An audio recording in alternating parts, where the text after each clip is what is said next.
Okay, Assalamu alaikum. So today we are going to be discussing about the differences in the cell wall of the gram positive and gram negative bacteria. Okay. So the thing is that we know that gram positive bacteria have a very thicker, we are going to start with the basic thing that we all know, a very thicker peptidoglycan layer. And because they have a very thicker peptidoglycan layer, because of this, they have this typical stain that they get. And why do they get this violet stain, this dark violet stain? Because this peptidoglycan layer actually retains the stain and it does not wash off, it does not decolorizes. Okay. Whereas the gram negative bacteria, they have a thinner peptidoglycan layer. Let's just, a hypothetical drawing it is. And because of this, the stain washes off, okay?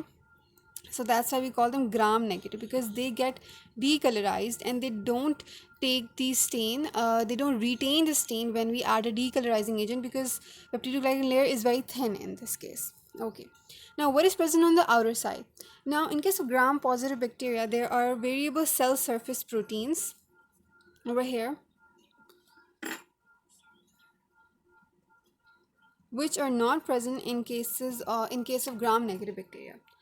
This is additional difference. And then there are certain structures for attachment. We have membrane, lipoteichoic acid, and cell wall teichoic acid. I'm just going to randomly draw these.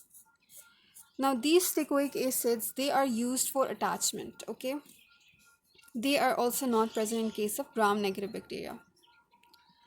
Okay, now in case of gram negative, we have outer membrane proteins. Okay, now these outer membrane proteins,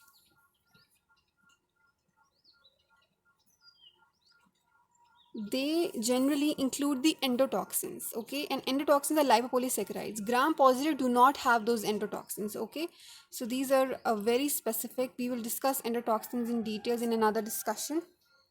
Okay, and an additional thing is that gram negative bacteria also have this periplasmic space, okay, which is present between, okay, let's say this is the peptidoglycan layer, okay, of the cell wall, and now this is where the cell membrane starts. Now this whole portion between the peptidoglycan layer and the cell membrane, this is known as the periplasmic space.